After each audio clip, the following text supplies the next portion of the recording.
Vamos a conversar precisamente, Castalia, con el dirigente colonense, el señor Edgardo Boitier, a quien invitamos, señor Boitier, para que nos acompañe por acá y conocer un poco sobre los detalles de aquella reunión con el presidente de la República, señor Edgardo Boitier. Gracias por acompañarnos en Noticias AM. Ayer hubo un encuentro con el presidente en Panamá. ¿Por qué levantarse de la mesa? ¿Por qué negarse a firmar estos acuerdos? Bueno, primero, antes que todo, saludos a ti, Castalia, a los que están en estudio y a todos los hombres y mujeres del país. Lo primero es que nosotros no nos levantamos de la mesa, todo lo contrario. Ha sido la coalición de la Unidad por Colón el que ha planteado mesas, y mesas para resolver problemas, no mesas solo para dialogar, sino para alcanzar acuerdos y acuerdos cumplibles por parte del gobierno nacional. ¿Ayer qué ocurrió? Ayer ocurrió que, terminada la conversación con el presidente, se nos llama y se nos presenta un documento en el que en el último párrafo prácticamente se señalaba que nosotros estábamos adquiriendo el compromiso de, después de firmar ese documento, levantar el paro. Y en esa dirección volvemos a aclarar. Nosotros no fuimos allá a la presidencia de la República a levantar ningún paro. Nosotros no fuimos empoderados para eso. Nosotros fuimos a la presidencia de la República porque el ministro manifestó que el presidente quería hablar con nosotros. Y bueno, esa intención del presidente de hablar con nosotros porque nos permitió plantearle al presidente la necesidad de que se dieran alternativas o se den alternativas en materia de empleo frente a este mal del desempleo que está agravado. A eso fuimos y además a procurar que el gobierno nacional planteara por escrito sus compromisos para nosotros poder monitorearlo, porque la población muchas veces no sabe qué compromiso está adquiriendo el gobierno nacional. Y además tener un mediador garante, que nosotros pensábamos o propusimos fuera el obispo Emiliani. El gobierno propuso al obispo de esta jurisdicción, de esta diócesis, Manuel Ochoa Gavia. Nosotros no nos oponemos a eso, creo que es positivo, pero para eso fuimos, a conversar con el presidente, a persuadirlo de la idea de que cambiara la propuesta que tiene de empleo por una que el gobierno mismo aprobó y ver las otras cosas y formalizar los compromisos del gobierno, no a levantar paro. Es decir, el paro continúa, señor Boitier. Por supuesto, todos los sectores que estamos en el paro, gestionado por este pueblo, bajo la dirección del Cuco, estamos todavía en paro. Hoy, sectores de los educadores, de los transportistas, siguen en sus consultas en torno a esto. ¿No le hace eso más daño a la economía del país, señor Boitier, continuar con un paro a la economía de la propia provincia de Colón? Mire, fíjese, ciertamente toda acción de fuerza produce un perjuicio y nosotros somos muy conscientes de ello. No queríamos ir a un paro, por ello siempre le planteamos al gobierno la necesidad de que cumplieran los compromisos. Qué bueno que hoy se cumple uno de los compromisos, que es retomar hasta terminar este hospital. Pero ¿cuáles son los otros compromisos, señor Boitier? Las demandas que tiene la lucha por Colón en estos momentos, para ponerlas en contexto. Te la reitero. Uno, que el gobierno dé respuesta concreta a el asunto del desempleo. Nosotros hicimos una propuesta que el gobierno firmó pero no quiere cumplir. ¿Cuál es esa propuesta? Que, por ejemplo, se plantease un plan de emergencia a corto plazo de empleo de 3.000 personas por el término de un año, mientras las obras de gobierno y las inversiones privadas empiezan a realizarse y empieza a dinamizarse el empleo. ¿Cuál ha sido la recepción del gobierno ante esa propuesta? El presidente de la República parece no estar de acuerdo. El presidente insiste en una propuesta de creo que 500 personas, pagándole $150 al mes por capacitarse, que esa cuantía ni siquiera alcanza para que la gente pueda ir a esos cursos. Bueno, los cursos, porque todo el mundo requiere ir mejorando su preparación y diversificar sus capacidades. No nos oponemos a eso. Lo que estamos diciendo es que la suma esa es irrisoria y además, después de eso, de 4 meses, no hay ningún compromiso del gobierno de emplearlos, sino que lo haga la empresa privada. Y todos sabemos cómo está contraída la inversión privada en la provincia, las complicaciones que tiene el sector privado, y el presidente insiste en esa propuesta. Nosotros no la compartimos. Ojalá podamos procurar del presidente y del gobierno nacional una movida para tener una propuesta, digamos, más satisfactoria. ¿Cuáles son las otras demandas?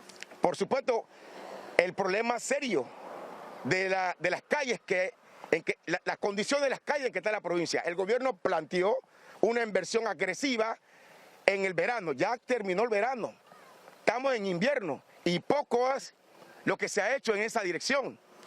Además, reiteramos lo de la congelación del alto costo de la vida provocado por el alza del combustible y el propio alza del combustible.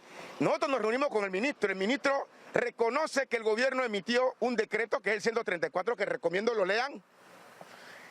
El ministro reconoce que eso fue producto de la lucha de este pueblo, qué bueno, pero ese decreto, que nosotros creíamos que también alcanzaba a congelarle el combustible, no solo a los transportistas de carga y pasajeros, sino a todos los que tenemos vehículos.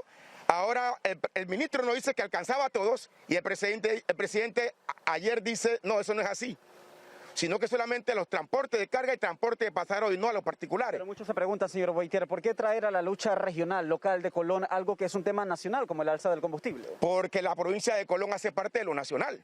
Y así como lo nacional, o sea, el problema del combustible afecta a otra provincia, también está afectando a los colonenses. Entonces, si es un problema de los colonenses, se convierte, digamos, en regional y nacional. Entonces, nosotros insistimos, nosotros no queríamos ir a este paro. Nosotros sabemos que este produce perjuicio. Pero te digo una cosa, Fabio, por 40 años nuestro pueblo colonense ha sido sacrificado. Nuestro pueblo colonense ha sido postergado, engañado, a pesar de las muchas contribuciones que hacemos. La población colonense está consciente que el paro produce perjuicio, pero mucha de la población colonense que dice que, bueno, a los colonenses nos ha tocado siempre tener que sacrificar para alcanzar. ¿Qué debe suceder, señor Boitier, para que finalmente se levante el paro que ya tiene cerca de 3 semanas en la provincia de Colón? Si hoy se entrega y se firma y se deja por escrito la orden de proceder de este hospital tan necesario para la provincia, ¿se levantaría el paro o qué debe suceder? Bueno, eso va a depender. Eso va a depender de la decisión asamblearia, de la decisión de la asamblea del Cuco. Ya te reitero, los gremios docentes están haciendo sus consultas con sus bases, los gremios de transporte están haciendo consultas con sus bases y las demás organizaciones estamos haciendo lo propio. Después nos reuniremos y definiremos. Nosotros consideramos que la retoma de la construcción de esto es un paso en el camino correcto. Aplauso para el gobierno y aplauso para este pueblo que producto de la lucha está alcanzando esto. ¿Ok? Pero lo que queremos también del gobierno es la satisfacción de estos otros problemas. Así es que todo dependerá de la voluntad del gobierno nacional. Perfecto, gracias al señor Edgardo Boitier, dirigente colonense por acá, haciendo un balance de este paro que ya entra Fabio, en su tercera semana aquí en provincia de Colón. Fabio, ¿Tiene usted preguntas en estudio? Tengo preguntas para el señor Boitier, a quien agradezco amanezca justamente, y lo que estamos mostrando es para que la gente se haga una idea de cómo está el hospital que empezó a construirse hace 10 años. La pregunta para el señor Boitier, Fabio, es: esta es otra experiencia más, porque no es la primera vez que a Colón se deja a medias, ni hablemos de lo que ha pasado con el casco antiguo de Colón. ¿Qué dicen ellos de la responsabilidad de las autoridades locales y la evidente falta de compromiso? ¿Qué va a pasar si hoy el presidente de la República firma la orden de proceder? ¿Cómo se garantiza de que esta obra termine en el tiempo que merecen los colonenses que se entreguen? Y que esto no pase con el estadio de béisbol que tienen que construir, con el Abel Bravo que tienen que reconstruir y las demás obras pendientes. Señor Boitier, preguntan en estudio, ¿qué se va a hacer para que se garantice la finalización de obras como el hospital? Para que no pase, por ejemplo, con lo que sucedió en el casco viejo de la ciudad de Colón, que quedó a medias esa obra y que muchas otras. ¿Cuál ha sido el actuar también de las autoridades locales? ¿Han sentido ustedes el apoyo verdadero de las autoridades regionales aquí de la provincia? Mira, es una pregunta interesante y en esa dirección tiene varias respuestas desde la óptica de nuestro pueblo. Lo primero es que haya un compromiso del gobierno de garantizar que esta retoma no le pase lo de Mariano Bula, que se retoma y se para, se retoma y se para. Le toca a las autoridades nacionales, en este caso creo que es el Ministerio de Salud, el procurar que la empresa funcione con el ritmo adecuado, garantizando la calidad del pliego de cargo en la construcción de esto, para que esto culmine rápido, por un lado. En torno a lo concerniente a el rol de las autoridades locales, vale decir dos cosas fundamentalmente. Creo que hace falta más dinamismo de las autoridades locales electas. ¿Por qué? Porque sentimos que todo esto que se está retomando es producto de la lucha de nuestro pueblo. Creo que no hacía, o primero debió ocurrir, un gestionamiento y un reclamo de esas autoridades ante el gobierno central para que el gobierno central se moviera. Este gobierno estaba en modo congelación en torno a los problemas de Colón, sobre pretexto de que estaban atendiendo a la pandemia. Qué bueno que atendieron a la pandemia, porque tiene que ver con dos valores importantes, la vida y la salud, ¿cierto? Pero no se trataba solamente de eso. Entonces, sentimos que hubo un vacío en el reclamo de parte de las autoridades nacionales. Y lo otro, aunque las autoridades nacionales reclamen, Fabio, aquí viene otro asunto interesante. La centralización en este país es tan crónica que tú puedes hacer reclamos, tú puedes tener la voluntad, pero si no tienes los recursos para resolverlo, porque todo se decide desde Panamá, aquí las autoridades locales ni siquiera tienen caja menor para atender minucias en el ejercicio de sus funciones. Te lo digo yo, que fui administrador regional de aduana, y cuando fui administrador regional de aduana ni siquiera tenía una caja chica, una caja menor. Entonces, ¿cuánto de capacidad se tiene entonces para poder, digamos, gestionar aquello que uno quiere solucionar? Entonces, es un problema de falta de gestión por un lado, y es un problema también de falta de recursos, competencias, capacidades, delegación de funciones de parte de las autoridades centrales. Falta más descentralización y descentralización funcional. ¿Y se espera, señor Boitier, que eso no sea otra vez la piedra en el zapato para la terminación de las obras que necesita la provincia de Castalia? ¿Tiene usted otra pregunta en estudio? Completo el reporte y agradecer nuevamente al señor Boitier por amanecer con nosotros allí. Tú te quedas porque queremos conocer más detalles de esta obra y cómo se encuentra en este momento, porque en breve también ya tenemos al ministro de Trabajo pendiente a reaccionar. Pero, ¿qué dicen los empresarios también que tenían la esperanza de que el paro